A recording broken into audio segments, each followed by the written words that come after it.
2부입니다. 잠시 후 일타경제 코너에서 권혁중 경제평론가와 경제 이슈 풀이해드리고요.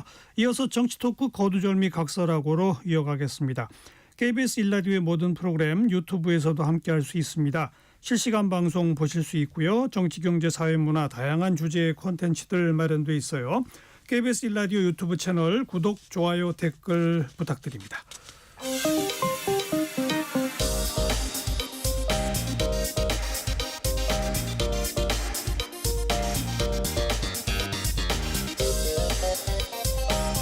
팩트체크 진짜 뉴스 정관용의 시사본부 KBS 1라디오 들어보면 압니다.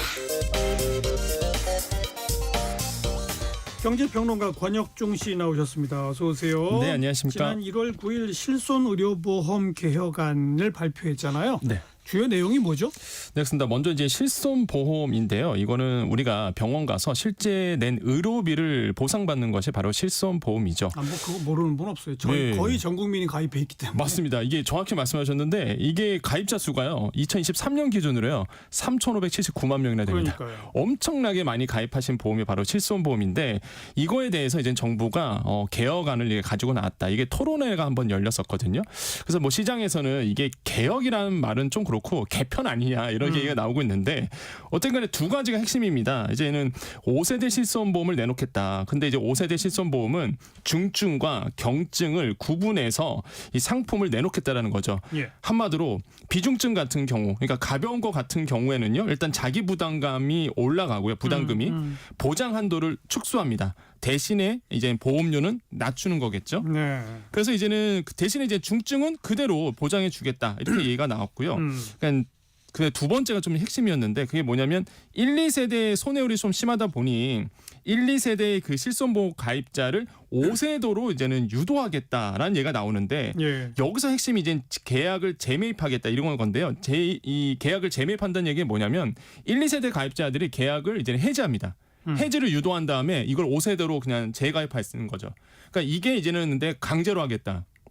이 얘기가 나오거든요. 강제가 돼요? 그러니까 예를 들어서 이제는 강제는 안 돼요. 왜냐하면 1, 2세대 가입자들이 본인이 해지를 해야지만 넘어갈 수 있습니다. 그러니까요. 근데 만약에 안 넘어가잖아요. 대부분 아마 보험료가 감당이 가능하신 분들은 안 넘어갈 겁니다. 그래서 이제는 법 개정을 통해서 이거를 이제 넘기겠다 이런 얘기가 나왔었거든요. 이거는 뭐 정해진 건 아니고 토론회 한 아이디어에서 이제 나왔던 얘기인데 이게 뭐 발칵 뒤집힌 거죠. 왜냐하면 강제라는 말이 사실상 굉장히 억압을 느끼시거든요. 그리고 그 법으로 하면 위헌이 될 거요. 예, 그래서 지금 정부나 아니면 언론에서도 마찬가지고 강제라는 표현을 지금 정부 쪽에서 안 쓰기 시작했습니다. 그래서 이게 워낙 반발이 되게 심했거든요. 그러니까요. 그래서 지금 어쨌든 간에 1, 2세대의 이 가입자들을 5세대 새로운 보험으로 이제 넘기고자 하는 것이 지금 이 개편안에 지금 내용이 들어가 있다 보니까 이제 논란이 좀 뜨겁죠, 지금. 아무튼 이런 개편안이 나오게 된 배경은 너무나도 실손보험 가입해서 진료가 좀 너무 과잉되고 맞습니다. 비급여 예를 대표적인 게 도수치료 같은 거 막 맞습니다. 남발되고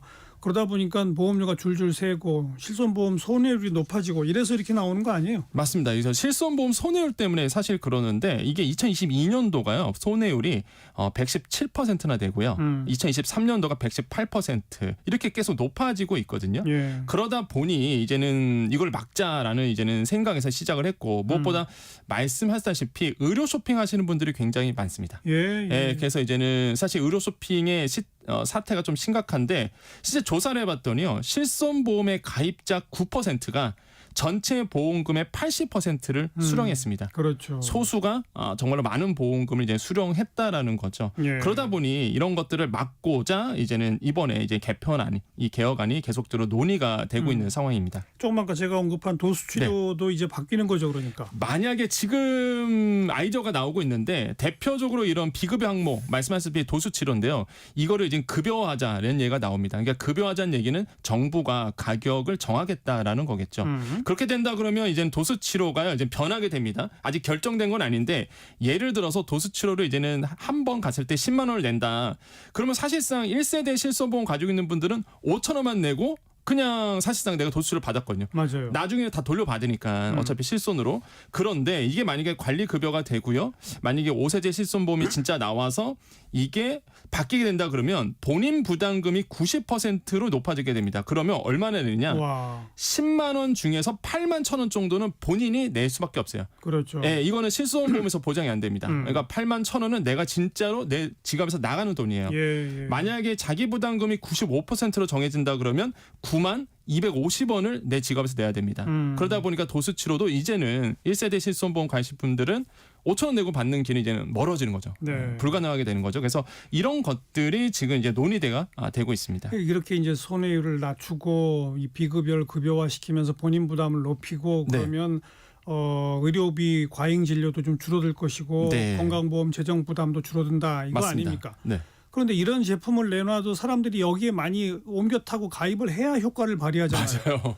안 옮겨 타면 말짱 뭐 또 효과가 없는 거 아니에요? 맞습니다. 이게 4세대 실손보험에도 똑같은 일이 있었어요. 4세대 실손보험이 딱 나왔을 때 1, 2, 3세대 가입자 대상으로 해서 그래서 넘어와라. 이걸 해지하고 왜냐면 강제로 할 수 없거든요. 이게. 예, 예. 그럼 이제는 넘어와라. 그래서 당근책을 줬는데 1년치 보험료를 50% 할인해주는 혜택을 줬었습니다. 그런데 거의 안 넘어갔어요. 그러게 사실상. 말이에요. 그러다 보니까 왜냐하면 1, 2세대 실손보험이 좋거든요. 사실상 이제 보험료만 감당 가능하면은요 안 넘어가는 게 사실 좋긴 좋습니다. 그래서 안 넘어가셨어요 결국에는. 그래서 이제는 이번에 5세대 실손보험이 나오면 과연 어떤 혜택을 줄 것이냐 이것도 가장 큰 문제인데 아직도요 1세대가 654만 명이 가입해 계시고요. 와. 2세대가 928만 명이 가입하고 계세요. 그러니까 하면 1,500만이네요. 안 넘어갔어요 일단.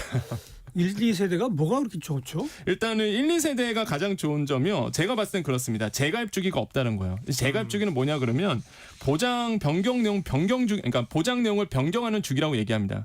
그게 뭐냐면 이거예요. 만약에 보험회사에서 손해율이 높아집니다. 그러면 이게 5년마다 아니면 15년마다 변경 내용을 바꿔서 보험을 완전히 바꿔버려요. 예, 예. 아니면은 거부도 할 수 있습니다.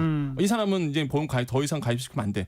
그러면 가입자 입장에서는 되게 손해잖아요. 근데 1세대, 2세대는 그게 없어요? 근데 1세대도요. 이게 초기 1세대랑 초기 2세대로 나눠집니다. 그러니까 13년 말까지 판매된 게 초기 2세대예요. 그러니까 1세대와 초기 2세대는 보장 내용 변경 주기가 아예 없습니다. 아예 그냥 처음에 가입했던 보장 그대로 죽을 때까지. 그러니까 보장 계약 내용까지 계속 유지가 돼요. 예, 예. 그러니까 사실 이게 너무 좋은 거죠. 도수치료가 1세대가요. 도수치료는 5,000원만 내면 가거든요. 이게 끝까지가 유지가 되는 그렇죠, 거예요. 그렇죠. 예, 그래서 이제는 1세대 초기 2세대 보험이 좋다라는 얘기가 여기서 이제 나오는 겁니다. 그래서 네. 재가입 주기가 없구나. 아 이거 처음 계약 내용 그대로 끝까지 가는구나. 이렇게 이해하시면 되겠고 또 한 가지가 자기 부담률이라고 있습니다. 내가 1세대 같은 경우에는 0%예요. 자기 부담이 없습니다. 참. 너무 좋죠. 사실 이게 가입자 입장에서는. 그러다 보니 이제는 대신에 보험금은 좀 비싸죠. 보험금이 비쌉니다. 이게 5년마다 갱신이 돼요. 보험료는요. 근데 5년마다 높을 때 사실상 1세대와 초기 1세대의 그 할증 방식이 이런 겁니다. 공동 인상 방식이에요. 예. 한 명이 많이 타가면 그 한 명에게 할증이 되는 게 아니라 전체 가입자가 다 가입자 책임집니다. 전체의 보험료가 네. 올라가는 거죠. 그러니까 소수가 많이 타가면 전체가 피해를 받게끔 돼 있어요. 그런데 4세대 실손보험이 새로 나왔잖아요. 지금 현재가 4세대입니다. 이거는 할증, 할인 방식이 도입이 됐거든요. 그래서 그렇죠. 많이 타가신 분들에게는 많이 인상되게끔. 예, 예. 이게 좀 차이가 있어요. 그러다 보니까 1세대에 가입하신 분들은 이게 공유제 비극이라고 큰 많이 타가신 거예요, 한 분이. 계속 소수가. 그래서 이런 어떤 문제가 이제 일어나고 있는 거죠. 그래서 이런 방식이 좀 다릅니다. 그래서 사실상 보장 내용으로 본다 그러면 1세대, 초기 2세대가 정말 좋다. 다만 말씀하셨다시피 보험료 부담이 좀 보험료 있다. 부담이 매년 증가되다 보니 감당만 가능하신다 그러면 내가 보험료 인상을 감당만 할 수 있다 그러면 저는 이제는 옮겨 타지 말아라고 이제 말씀드리거든요. 근데 워낙 높아져요. 예를 들어서 저희 어머님이 월 30만 원 내십니다. 와. 실손보험 1세대거든요. 와. 예, 월 30만 원씩 이제 나가고 있어요. 근데 감당이 가능하면 가는 겁니다. 왜냐하면 보장 내용이 워낙 좋기 때문에. 그리고 30만 원씩 내더라도 병원을 자주 이용하는 분들 같으면 맞습니다. 혜택을 보는 거니까. 네. 그런데 보험료는 많이 내면서 병원 자주 이용 안 하는 분들은 갈아타는 게 낫겠네요. 맞습니다. 이게 만약에 내가 나는 이제 보험료가 굉장히 많이 인상됐는데 1세대에서 근데 나는 보험 혜택을 별로 못 누리게 있고 병원- 아픈 이유가 없어요. 그러니까 병원 잘 안 가는 예, 분들. 그런 분들은 분들은- 빨리 갈아타야죠. 네, 그런 분들은 이제 4세대, 현행은 4세대거든요. 4세대나 5세대로 이제는 갈아타시 결정하시는 것도 현명한 알겠습니다. 거죠. 그래서 좀 자기의 건강 상태라든지 예, 앞으로의 위험을 따져 보셔서 결정하시는 것이 좋다 이렇게 말씀드립니다. 그 5세대가 아직 확정된 건 아니고 확정된 건 지금 이제 아닙니다. 검토 중인 거라서 네네. 그런 거죠. 그럼 그렇고 보험회사가 진짜 그렇게 어려워요? 아니죠. 아닙니다. 이게 실손 보험에서만 손해를 사실상 보는 이제 손해율이 거고. 높은 거지 이게 전체적인 수익으로 보면 전혀 그렇지가 않아요. 실제 조사를 해봤더니 생명보험 그러니까 예를 들어서 삼성생명이 1위인데요. 이게 순이익이 작년에 2조 한 2,600억 원 정도가 나왔습니다. 와. 순이익이에요. 네. 그러니까 전년 대비해서 11%나 증가가 됐고요. 하나생명도 순이익이 1년 동안에 8,660억 원입니다. 그러니까 사실상 뭐 생명보험도 마찬가지고요. 우리가 얘기하고 있는 실손보험의 대표적인 게 손해보험인데 삼성화재 같은 경우가 손보사 처음으로 순이익이 2조 원을 돌파했습니다. 네. 2조 736억 원 정도 네. 돼요. 그러니까 사실상 이게 꼭 여기뿐만 아니라 대부분의 이런 생보사 분들 생보사라든지 손보사가 다 대부분 흑자입니다. 전체로 보면. 그러니까 이런 걸 봤을 때 과연 이 개혁안이 또한 개편안이 그래서 일각에서 목소리가 보험회사의 이익을 대변하는 거 아니냐 이런 어떤 비판이 계속 나오는 거거든요. 그래서 이런 것들이 좀 공론장 안에서 이게 수기 과정을 통해서 조금 더 논의돼야 되지 않을까라고 네. 저는 생각을 해봅니다. 그런데 그 의료 전문가분들은 1세대 그 당시에 실손보험은 정말 태어나지 말았어야 할 보험이다라는 얘기를 많이 하거든요. 맞습니다. 네. 진짜 이 과잉 진료와 이 건보 재정 부담을 키운 주범 중에 하나예요. 맞습니다. 네, 네. 우리 의료 체계에 아주 심각한 문제를 야기시켰기 때문에 이건 좀 네. 어떻게든 해결을 하긴 해야 합니다. 네. 권혁중 경제평론가였어요. 고맙습니다. 네, 감사합니다.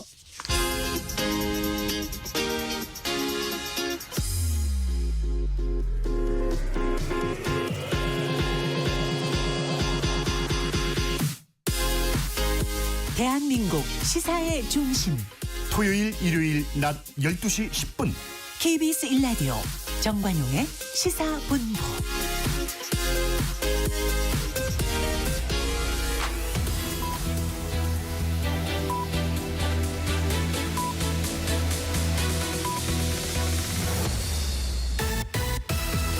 고두절미 각설하고 고고고 갈 때까지 가보자. 정관용의 시사본부.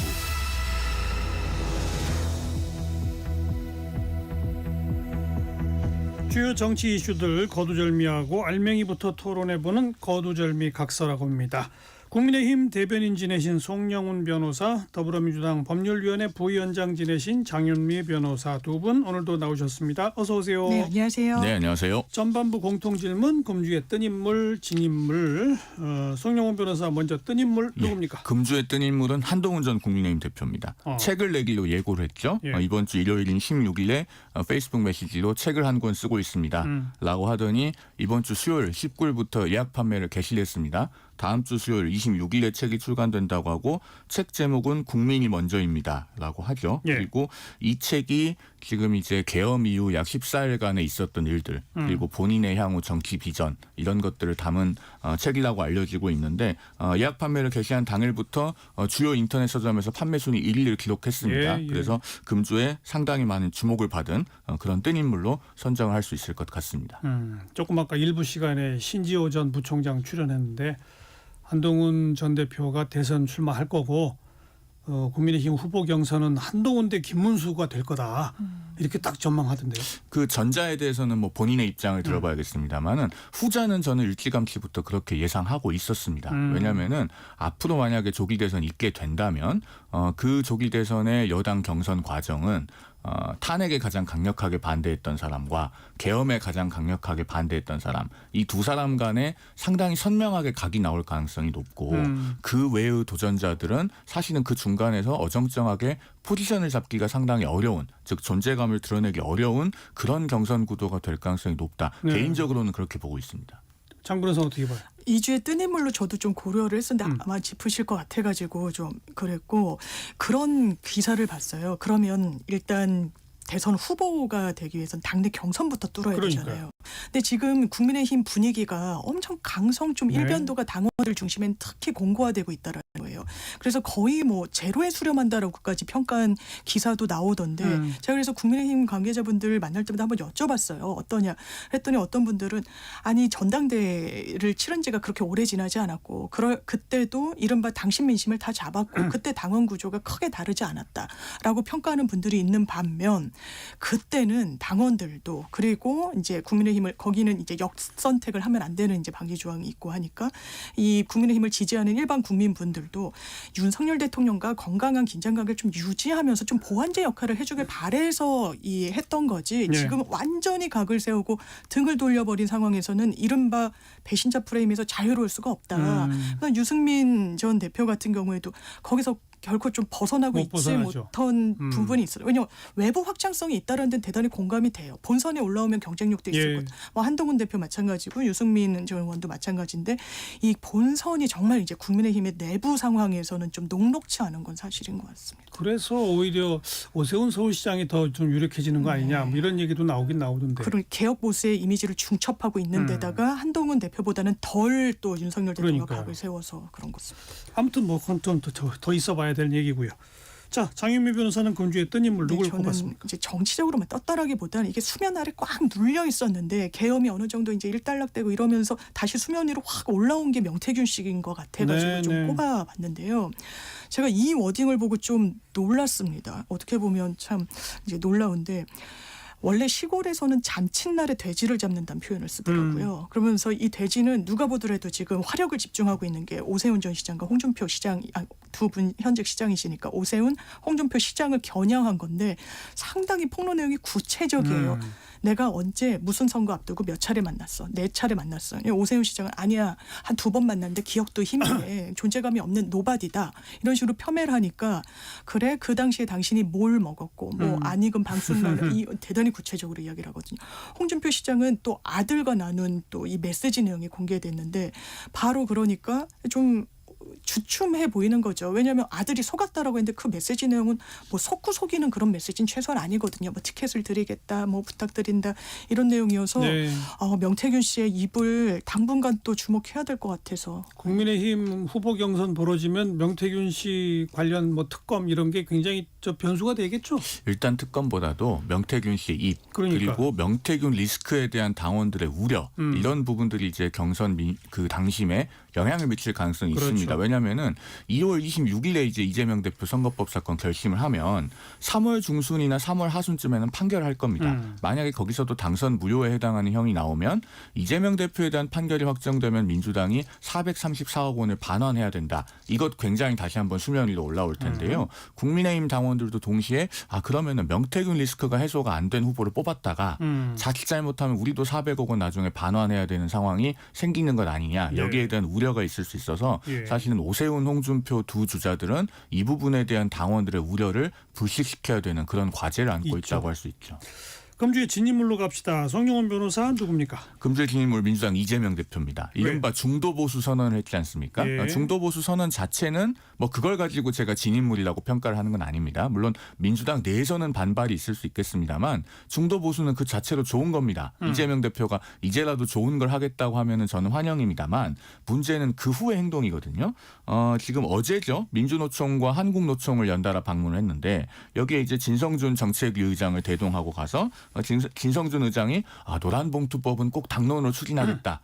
이렇게 약속을 했다고 해요. 그런데 이 노란봉투법은 만약에 정말로 입법이 되면은 우리 노동계에서 이제 파업이 훨씬 더 빈발하게 되는 그래서 중도 보수의 정책이라고는 도저히 보기 어려운 그런 법안입니다. 그래서 말로는 중도 보수를 이야기하면서 실제로 본인의 행보는 오히려 더 좌클릭을 하고 있는 그런 상황이어서 말과 행동이 전혀 맞지 않는 그런 책임 있는 정치인답지 않은 모습을 보여주고 있습니다. 그래서 금주의 진인물로 선정을 네. 하겠습니다. 이 얘기는 좀 이따가 좀 또 해보고요. 장윤미 변호사 진인물. 저는 어제 국조특위를 보고 좀 놀랐는데요. 그 당시에 국회에 사령관들 지시를 받아서 국회에 나와 있던 이 지휘를 받았던 군 관계자들이 대단히 구체적으로 이야기를 하더라고요. 뭐 이제 국회에 파견됐던 국방부 인원 같은 경우에는 뭐 이진우 전 수방사령관한테 국회를 막 알려주라고 하더라. 그 안의 상황을. 왜냐면 길이 어디고 몇 층에 뭐가 있고 이건 모를 수 있으니까.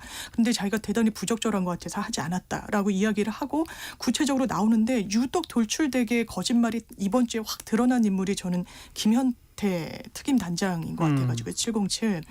이를테면 국회에서도 이제 자료 요청 받았을 때 그 당시 상황과 관련해서 공유하는 이런 단체 뭐 단톡방 같은 게 있었냐, 전혀 그런 사실이 없다라고 했는데 SBS 보도가 단독 보도가 있었고 그 이후에 다른 언론사들 후속 보도도 있었습니다만 거기 그 텔레그램 메시지 방에서 나눈 것은요, 국회를 완전히 봉쇄하라는 걸 넘어서서 의원들을 차단하라는 거였습니다. 국회에 본회의장 막는 게 우선이다. 지금 진입시도 의원이 있을 것 같으니까 문 차단을 우선적으로 하라라는 취지로 이야기를 해요.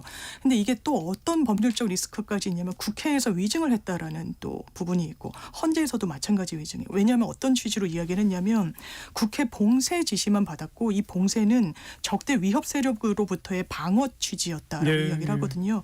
그래서 최소한 군의 어떤 사기 저하에 이 분이 좀 일조하고 있는 것 같아서 안타깝게 생각합니다. 알겠습니다. 자, 금주에 이제 헌법재판소 탄핵 심판이 사실상 마무리가 됐고 마지막 뭐 한덕수, 조지호 뭐 이런 분들 증인 신문까지 다 이루어졌습니다. 그 증인 신문 어떻게 보셨어요?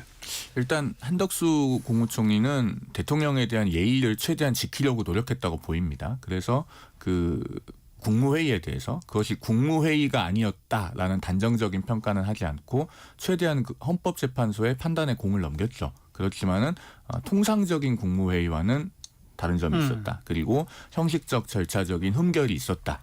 라는 부분에 대해서는 인정했습니다. 인정했죠. 이런 부분은 이제 헌법재판소가 판단할 수 있는 요소는 충분히 제공을 했다라고 평가할 수 있을 것 같고요. 그다음에 조지호 경찰청장은 한눈에 봐도 건강 상태가 그렇게 좋아 보이지는 않더군요. 그런데 여기에다가 검찰 조사 받을 때 선망이 있었지 않느냐라는 식으로 그 피청구인 대리인이 물은 것은 사실 적절하다고 보기는 어려웠습니다. 예. 그리고 조지호 청장은 어쨌든 그 검찰 조사를 받을 때 본인이 다 조서 읽어보고 서명 날인했다라고 하는 부분은 지금 인정을 했기 때문에 예. 그러면은 방대한 양의 검찰 진술 조서가 이제 증거 능력을 획득하게 될 네. 겁니다. 그렇기 네. 때문에 이 부분이 또 탄핵 심판에서 굉장히 중요하게 작용할 것이다. 라고 보고요. 그다음에 홍장원 전 국정원 1차장의 이 메모를 가지고 굉장히 많은 논란이 있는데 이 메모는 이렇게 봐야 됩니다. 메모가 증거 능력이나 혹은 높은 증명력이 부여되느냐 아니냐가 이 탄핵 심판의 결정적인 관건 사항이 아니거든요. 그러니까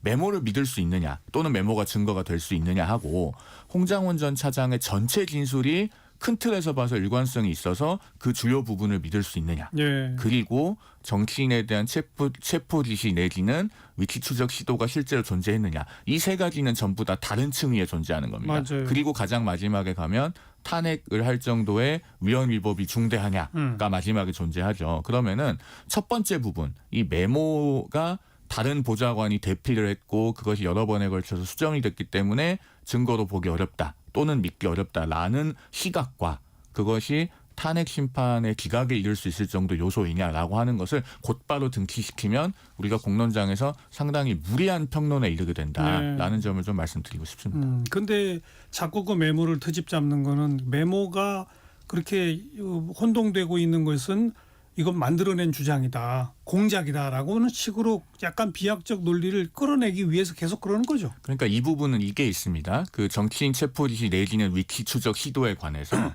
대통령으로부터 뭔가 직접적인 그 지시를 받았다고 지금 인정하고 있는 인물은 홍장원 전 국정원 1차장밖에 없기 때문에 네.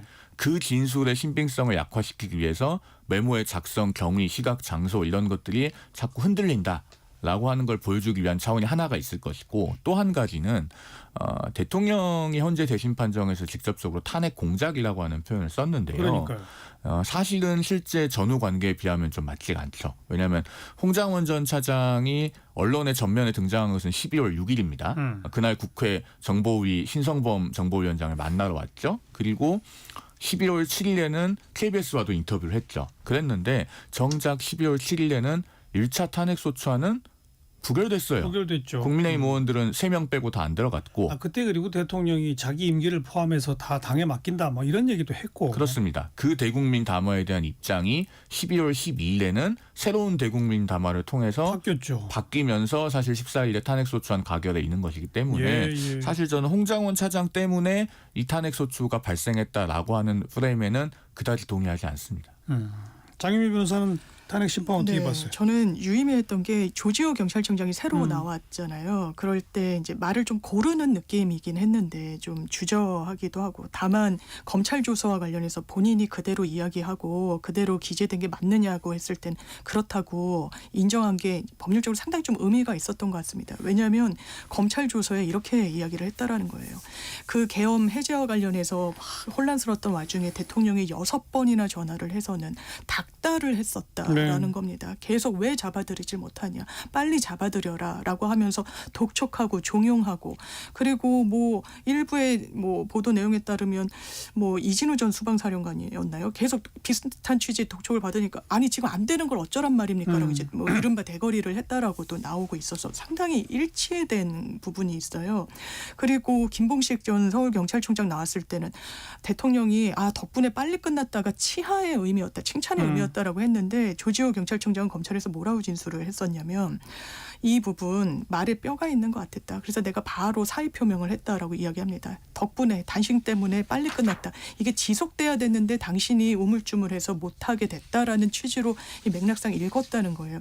여기서 누구보다 윤석열 대통령 책임을 면하기가 어려운 국면으로 이미 가고 있고, 아마 사실상의 최후 변론 기회를 주기 위해서 화요일 날 각각 그 당사자들에게 2시간씩 부여했을 때 제가 윤석열 대통령 측 대리인단 이제 입장 중에 호소용 평화 계엄이었다 이런 표현이 나오던데 이건 그냥 그 자체로 형용 모순입니다. 왜냐하면 전시사변에 준하는 국가 비상 상황일 때 아주 극히 예외적으로 국민 기본권을 제한하라는 건데, 평화를 위해서, 경고를 위해서 하나의 엄포용으로 이건 맞지가 않는 거예요. 법률적으로 사실상의 뭐 자인으로까지 들리는 부분인 것 같습니다. 네.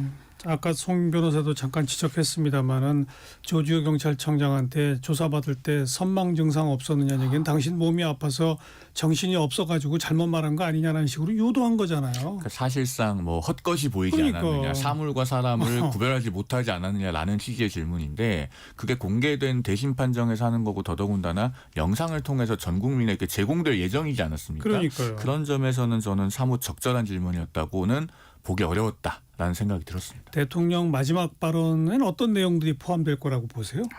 이런 취지일 것 같아요. 본인은 책임이 하나도 없고 오인하고 오해해서 현장에서 우왕좌왕하면서 과도하게 진압했다라는 취지의 내용을 계속 이야기를 하는데요. 그 부하 직원들한테 책임을 미루는 모습이 여전히 유지될 것이고, 그리고 이 계엄의 정확한 성격과 관련해서는 평화적이었다, 이건 엄포용이었다, 민주당 때문이었다, 이런 부분에 대해서 또 이야기를 할 겁니다. 그리고 이번 주 화요일에도 부정선거에 대해서 대단히 많이 이야기를 하고 하이브리드 뭐 전쟁 이렇게 이야기를 하는데 이건 대단히 적절하지 않아요. 계속 기사가 나오는 것 중에 하나는 대한민국에 있는 어쨌든 중국인들 신변의 위협을 느낀다는 거예요. 이 정도가 되면요. 그리고 중국에 나가 살고 계신 우리 국민들, 사업하시는 분들 전혀 좋지 않습니다. 지도자가 본인의 어떤 법률적으로 이게 하나의 항변 사유가 제대로 설득력 있게 가닿지도 않는 논변임에도 불구하고 자기 확신에 차서 이런 부분을 아마 다시 보여줄 것 같아요. 이제는 지금까지 쭉 보여줬었으니까요. 그래서 아마 이 부분도 크게 이제 효율적인 변론은 아닌 것 같습니다. 그 아까 일부 시간에도 잠깐 거론됐지만 본인을 지지해준 국민들을 향해서 만약 탄핵이 인용돼서 제가 파면되더라도 여러분 이거는 꼭 받아들이셔야 된다. 대신에 이 대선에서 국민의힘이 다시 집권하도록 거기에 힘을 모으셔야지, 뭐 이런 식의 당부 발언이 좀 있을까요? 나올까요?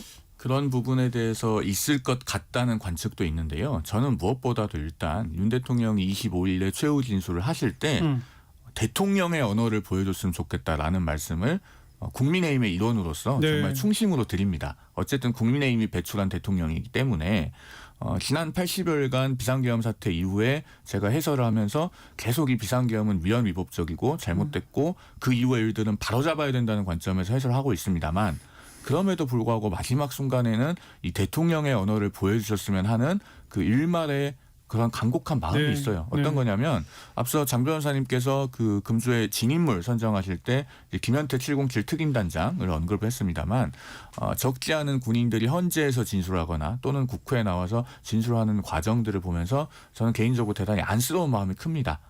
그 인물들이 결국에는 비상계엄이라고 하는 이 전대미문의 사태에 휩쓸리면서 각자의 인생이 많이 굴절됐고 지금까지도 갈피를 잡지 못하고 있는 분들이 꽤 있을 겁니다. 그건 결국은 대통령이 비상계엄이라고 하는 선택을 하지 않았더라면 그 사람들 개개인의 인생도 굴절되는 일이 없었을 것 아니겠습니까? 그러면은 이 헌재 대심 판정에서 마지막으로 입장을 밝힐 때 적어도 나로 인해서 이런 고생을 겪게 된 모든 군인, 경찰, 국정원 등등 국가를 위해 봉사했던 사람들에게 정말로 미안하다. 내가 모든 것을 안고 가겠다. 나의 허물이고 나를 탓해달라. 이런 대통령의 언어를 정말 마지막으로 한번 보여주십사 하는 그런 간곡한 말씀을 이 방송을 통해서 근데 공개적으로 드립니다. 장윤미 변호사 좀 아까 전망하기는 자기 책임이 아니라 다 부하들 책임 떠넘긴다라고 했는데 정반대를 지금 기대하시는 거 아니에요? 그러니까 기대라기보다는 정말 마지막에는 그렇게 하셔야 된다는 말씀을 드리고 싶은 거죠. 그건 영원히 공적인 기록으로 남고 네. 박근혜 대통령 같은 경우에는 아예 헌재 나오질 않았잖아요. 안 나갔죠. 이번에는 본인이 그 진술을 할 거고 영상으로 이건 디지털 아카이빙 돼서 남죠. 몇백 년, 몇천 년 뒤까지 남습니다. 알겠습니다. 1시 30분 막 지났네요. 잠깐 교통정보 전해드릴게요. 김민희 씨. 돌발 구간 중심으로 오후 정체가 늘고 있습니다. 중앙고속도로 춘천 쪽으로 초정 부근 사고된 이제 갓길에서 처리하고 있고요. 동해고속도로 속초 쪽으로 현남터널 부근 2차로에서도 사고를 처리하고 있습니다. 평택 제천고속도로 평택 쪽으로 안진터널 부근에서도 여전히 1차로를 막고 사고를 처리하고 있는데요. 뒤로 북진천부터 속도 줄여 지납니다. 수도권 제일순환고속도로 판교에서 일산 쪽으로 자유로 부근 4차로와 갓길에서는 고장난 차를 처리하고 있어서 김포요금소부터 정체입니다. 서울시내 강변북로 구리 쪽으로 서강대교 부근 3차로에서도 사고가 났는데요. 부근으로 차량들 더디게 지납니다.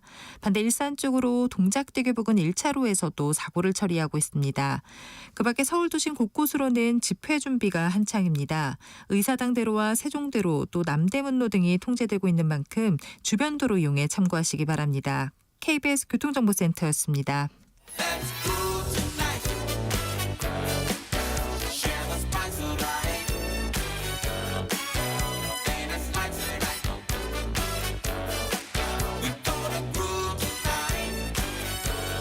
국민 MC 정관용. KBS 1라디오 정관용의 시사본부. 들어보면 달라요.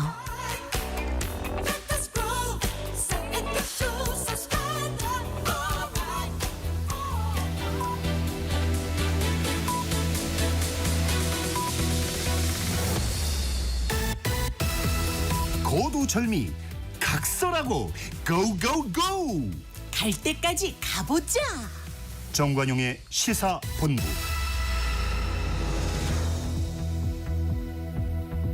매주 토요일 2부 거두절미 각설하고 국민의힘 대변인 지내신 송영훈 변호사, 더불어민주당 법률위원회 부위원장 지내신 장윤미 변호사 두 분과 함께하고 있습니다.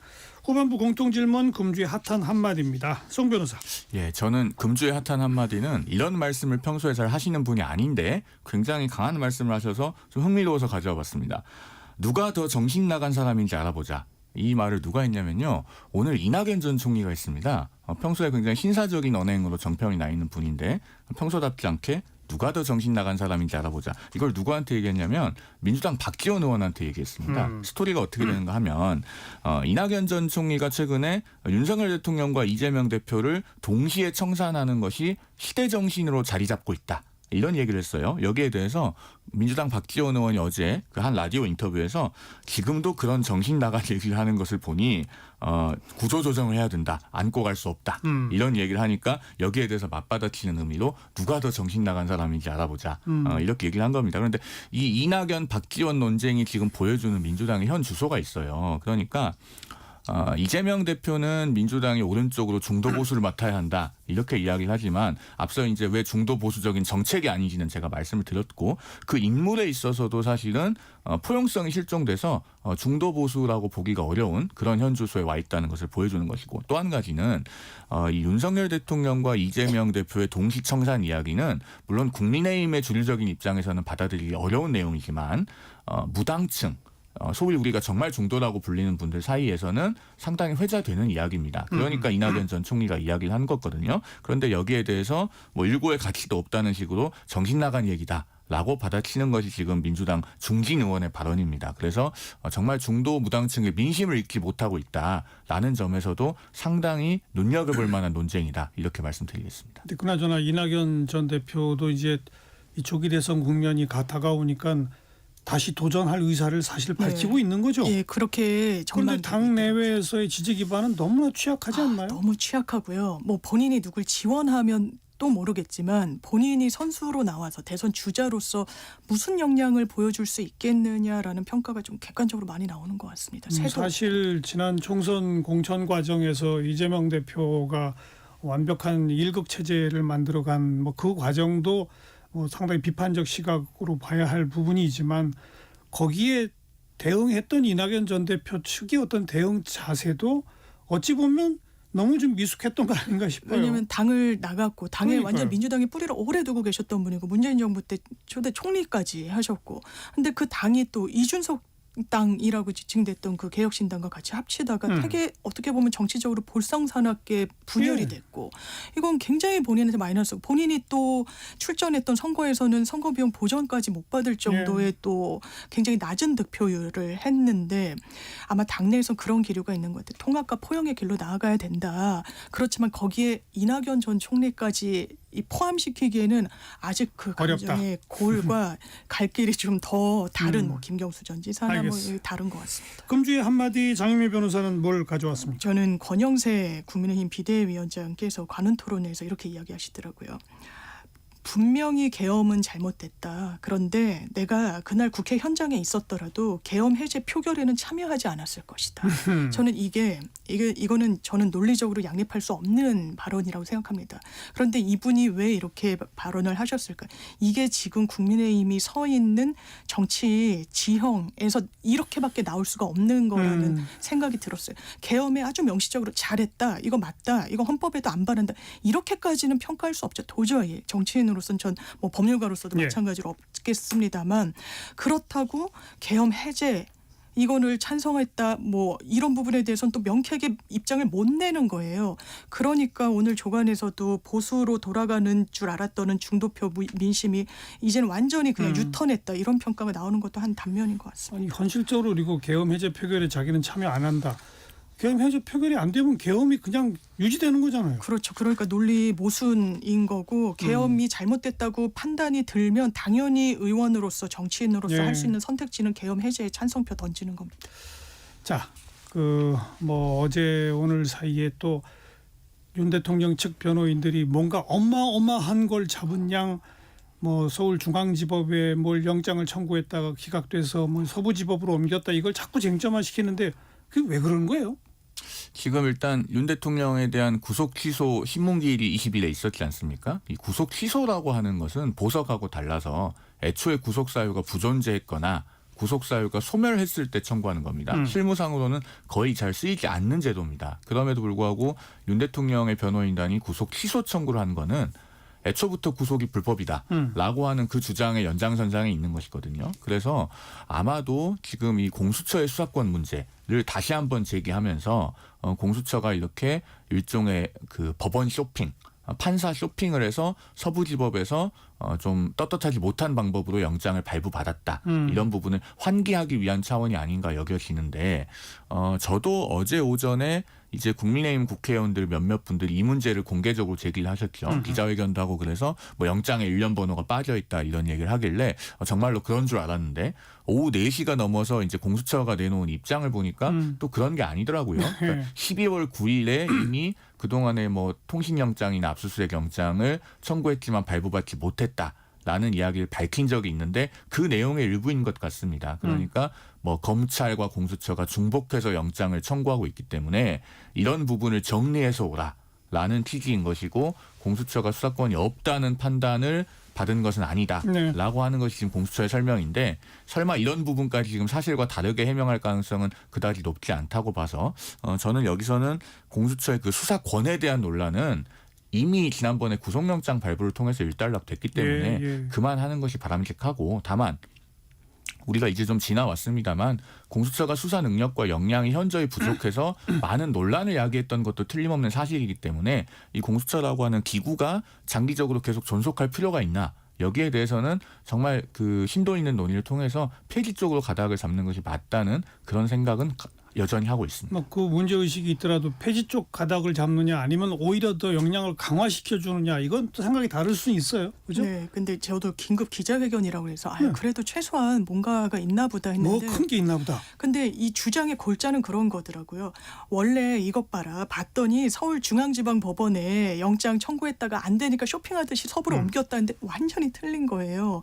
왜냐하면 피해자 윤석열에 대해서 체포영장 청구한 적이 없었다는 거예요. 그리고 여기서 문제 삼는 압수수색영장 뭐 통신영장도 그 당시에 문제 삼는 건 윤석열 대통령에 대한 게 아니라는 거예요. 근데 기록을 보면 이 실무상 이 윤석열 대통령이 가장 정점에 있는 이제 내란 우두머리로 지목이 되고 있잖아요. 그래서 네. 피해자 윤석열이라고 기계적으로 적는데 만약에 선회하자면 그나마 그래도 변호인들의 어떤 입장을 이해하려고 노력해 본다면 아 이거 피해자 윤석열이라고 돼 있으니까 이거 했네 맞네 뭐 이렇게 판단은 했을 수 있어 보이는데 그렇다 하더라도 이건 너무 무리한 주장을 다시 한번 환기하는 거다. 이게 이 변호인들이 사건 자체에 집중하지 않고 이걸 정치적으로 이걸 뭐 호도한다거나 뭔가 알리려고 하면 사건이 좀 망가지는 경우를 그냥 이 사건이 아니어도 많이 보게 되더라고요.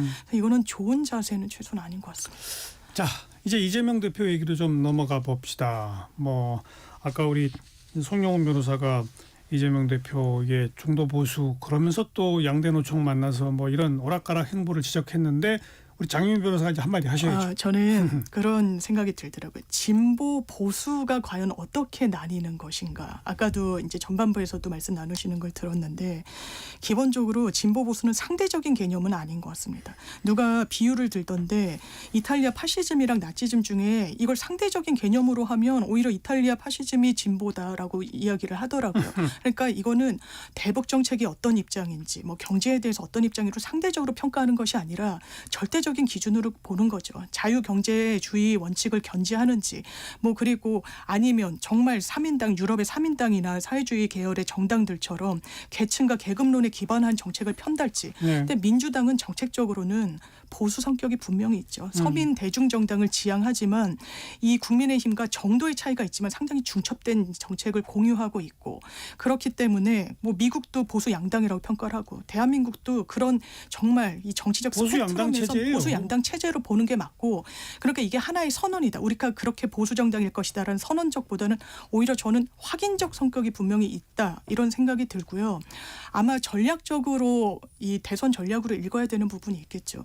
지금 보수에 기대는 국민들이 뭘 원합니까? 안정성이에요. 네. 그리고 이런 부분과 관련해서 국민의힘이 안정성을 보여주고 있습니까? 전혀 그렇지 않거든요.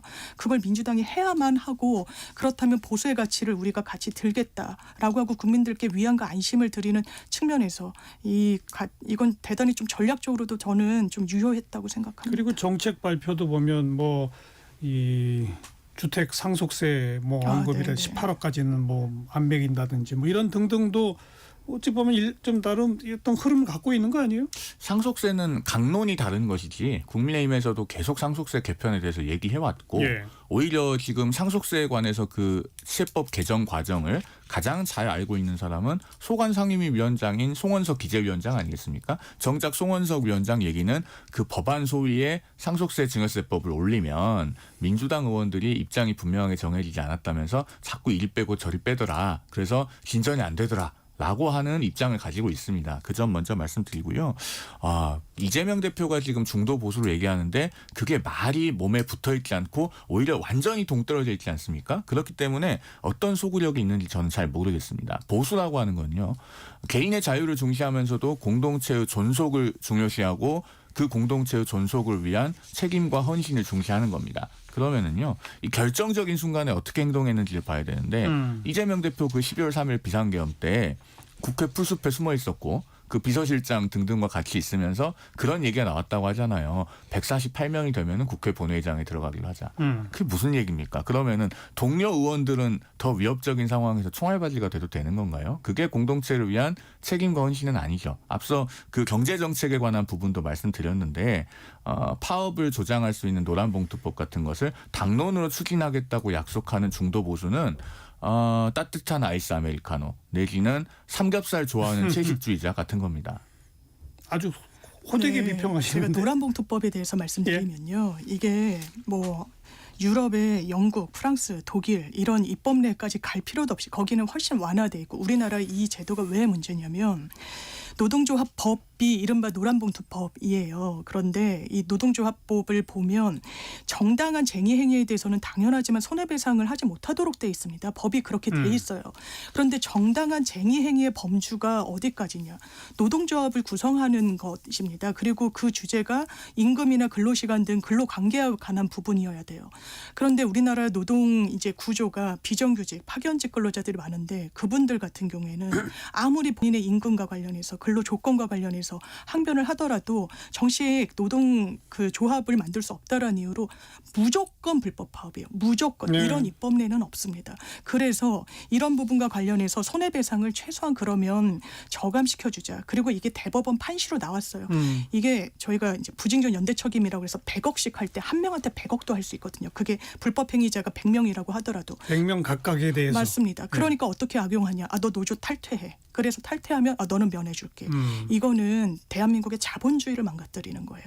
왜냐하면 많은 경제 전문가들이 진보 보수를 떠나서 노동 조합이 건강해야 이 자본주의도 순항할 수 있다고 평가하고 있습니다. 거기에 걸림돌이 되는 측면이 있어서 이걸 아예 못 고친다 아닌다. 저는 그것도 보수는 아닌 것 같고 만약에 문제의식이 저는 있을 수 있다고 생각해요. 그럼 파업이 더 조장되는 거 아니냐 이렇게 문제 제기하실 수 있죠. 그러면 논의 테이블에는 앉는 게 그게 최소한 정치인의 자세인 것 뭐 같습니다. 노란봉투법 찬반 토론은 요 정도로 합시다. 네. 오늘 뭐 정책 토론 계속 갈 시간. 간만에 생산적인 정책 토론을 좀 할 기회인데요. 짧게만 말씀드리면 안 될까요? 하세요. 그러니까 제가 늘상 말씀드립니다만 이 노란봉투법은 노사 간의 문제가 아니고요. 근로자와 근로자 간의 문제입니다. 왜냐하면 우리는 지금 독일이나 프랑스에서 정치하는 게 아니잖아요. 대한민국의 노조 가입률은 13%밖에 안 돼요. 300인 이상 대기업은 노조 조직률이 37% 정도입니다. 대다수의 근로자들이 있는 30인 미만 사업장은요. 노조 조직률 0.1%예요. 네. 그러면은 대기업에서 노조가 파업을 하기가 훨씬 더 쉽게 법이 바뀌면은요. 자, 노조가 파업을 합니다. 그러면은 그 기업이 파업으로 인해서 입은 손실을 밑으로 전가합니다. 1차 하청, 2차 하청, 중소기업으로 계속 전가가 되면 결국에는 그 중소기업 근로자들의 고용이 흔들리고 임금이 올라가지 못하고 본인들의 처우가 불안정해져요. 그러면은 노조에 가입되어 있는 13%의 근로자들을 더 보호할 거냐 아니면은 87%의 성 밖에 있는 근로자들까지 고려하면서 경제 정책을 짤 네. 거냐 이 문제입니다. 역시 한마디만. 네, 저는 이게 노동조합을 더 이 파업을 할 수 있는 정말 근로자의 권리를 보장해주는 차원의 법이 어떻게 이 손해배상금을 밑으로 하청, 재하청, 제재하청으로 한다는 그 논리는 어떻게 나오는 건지 좀 공감은 되지 자, 않습니다. 거기까지. 네. 원가를 안 올려주고 계속 깎는 거죠. 거기까지 하고요. 아무튼 이제 그런 이 중도 보수 표현 또 정책에 있어서의 좀 유연함, 게다가 이제 박용진 전 의원을 만났고 네. 뭐 조만간 뭐 김부겸 전 총리, 뭐 임종석 전 실장 쭉 만난다는 거 아닙니까? 네, 네. 이런 행보는 뭐 당연히 있어야 되는 거죠. 너무나 당연하고요. 저는 그러니까 이재명 대통령이 이재명 대표가 이렇게 이야기를 이제 막 하잖아요. 대통령 아닙니다, 아닙니다. 이게 또 이 실수였고, 그러니까 대통령이 본인이 될 줄 알았다라고 이야기를 하잖아요. 아마 정말 그랬던 것 같은데 왜 내가 되지 않고 국민 선택을 0.73% 포인트 차로 받지 못했을까에 대한 대단한 고민이 있었던 것 같아요. 최근에 나왔던 이 토론회나 계속 행보를 하는 거 보면 좀 절치부심을 많이 했고 아마 만나기 껄끄럽죠. 그리고 뭐 박용진 의원도 이 대면한 자리에서 대단히 좀 뭐 본인이 하고 싶은 말을 자유롭게 하시더라고요. 그럼요. 근데 그걸 수용해야 되는 겁니다. 대통령이란 자리는요. 더 심한 말을 들을 수도 있는 거고. 그리고 대한민국이 나아가기 위해서 지금 국민의힘에 기대할 수 있는가라는 물음표가 대단히 많아요. 그런데 단순히 민주당을 지지한다고 뭐 친북을 넘어서서 종북이다, 빨갱이다 이런 건 정말 틀린 말이다. 우리가 정말 지향하는 가치가 어떻게 보면 중도 서민 대중정당이고 거기에 보수 가치까지 끌어서 우리가 해내겠다라고 이야기를 하면 이거는 국민의힘으로선 지금 안 그래도 이 부분은 건전한 보수의 길은 못 가고 있거든요. 치우친 이른바 극우의 길을 가고 있다는 평가가 나오는데 점점 오른쪽으로 몰리는데 예. 이미 그 무주공산이 된 거예요. 이걸 누가 정말 점유할 것인가 정치적인 세력 중에서 이걸 민주당이 하겠다는 겁니다. 그렇죠. 예. 그러니까 신지호 전 부총장 같은 경우 아까 영토 침범이다 이렇게 영토 지금 침범, 영토 얘기를 하고 학대. 있어요. 그 관점을 굉장히 동의하고요. 장 변호사님께서 말씀해주신 부분 중에 새겨들 부분이 있다고 네. 생각합니다. 왜냐하면 자, 이재명 대표는 지난 대선에서 0.73% 한 25만 7천 표 차이로 패하고 나서 굉장히 절치부심, 아마 밤마다 잠을 못 자고 이를 갈았을 겁니다. 그렇게 해서 나온 것이 이번에 이 중도 보수 선언 우클릭이거든요. 그런데 대선에서 지고 나서부터 이런 걸 하고 싶었을 거예요. 본인은 점점 더 민심의 중앙값에 근접하고 그 지점을 점유해야만 대통령이 될 수 있다라고 생각했을 건데 여태까지는 왜 못하다가 지금은 할 수 있게 됐는가, 저는 그게 중요하다고 보거든요. 그러니까 과거에 국민의힘에 그래도 중도 보수라는 평가를 받고 그런 스탠스를 견지하고